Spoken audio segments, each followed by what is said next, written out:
Hey guys, welcome to the second part of my pedalboard build. At this stage we have velcroed up the pedalboard and now we are going to fix the power supply unit. So for my power supply I chose the True Tone one spot CS12 I believe. It has 12 outputs obviously, and it has multiple outputs between 9 volts, 18 volts, and some of them 9 volts units or the ports are also changeable all the way down to 4 volts. So I believe there are some pedals that operate like that, probably fuzz pedals I think. In any case, we're just at this point, I don't have that complex of a need. I have simple pedals that run on 9 volts, and the Nux Cerberus runs on 9 volt and 500 mA current draw. So this one serves that purpose. One of my pedals can accept 18 volts with that's the Ramble Effects Marvel drive, so I can use one of those 18 volts ports for that particular pedal as well. Anyway, at this point I'm just drilling holes into the pedal board directly with my IKEA handheld drill. It's not a very powerful drill, so I had a little bit of trouble at this stage just to drive the screws right into it, but I eventually got it done. And so yeah, you would just want to secure the power unit really strongly, as strongly as you might be able to. If you have a better drill or a longer drill bit, this will be a little bit easier for you. You just gotta make sure that the IEC plug point has enough room to accept the power plug at that stage. So that's how you want your power plug to be. Sorry if this video is going a bit too fast, but I just want to keep it quick and simple.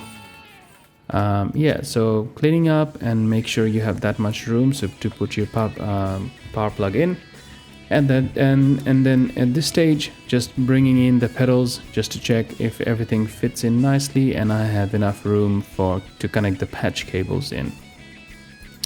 Now putting back, yeah, so just measuring where exactly my patch cables are gonna be, how much room I need. Just before putting the velcros down, make sure you have, you set aside some time to make sure you measure all the distances between your individual cables and in individual pedals, and you have enough cables to measure out all the distances and how you want to run your cables.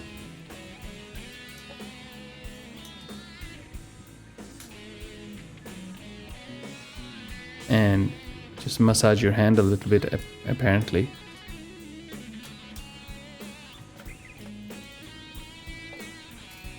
So again, just I had a lot of patch cables lying around, so there's a mismatch of patch cables, but I don't care.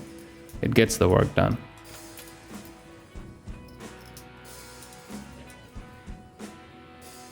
At this point, nothing has been secured.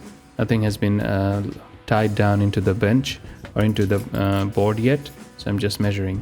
Now I've got the first pedal in my chain velcroed up and pushed into the board. Now I'm going to cut into the velcros according to the sizes of the pedals. Some of these pedals have a little bit of weird geography going into the back of them. You just gotta do your best and make sure you get enough room, enough velcro in there, just to make sure that everything's secure and in its place and it doesn't move around during your gig. So that was an old piece of velcro or old piece of pedalboard tape that I had onto that pedal from my previous board. I'm just gonna cut a new piece and cut it to size and make sure it's, again, nice and secure.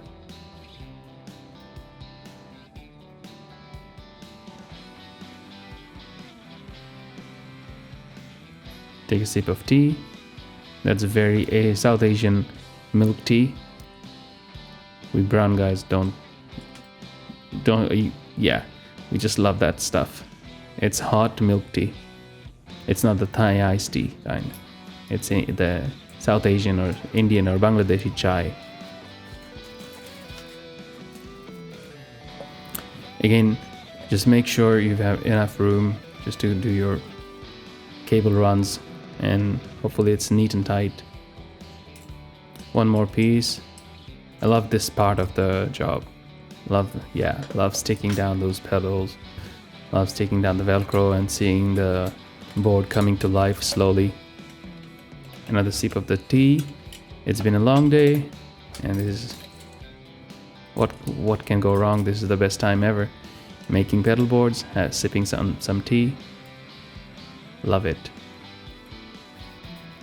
So this video is gonna come to an end very soon, so it's pretty much just me velcroing up all the pedals and run the cables neatly and tightly as much as I can, and I'll see you in the next one. All right, cheers.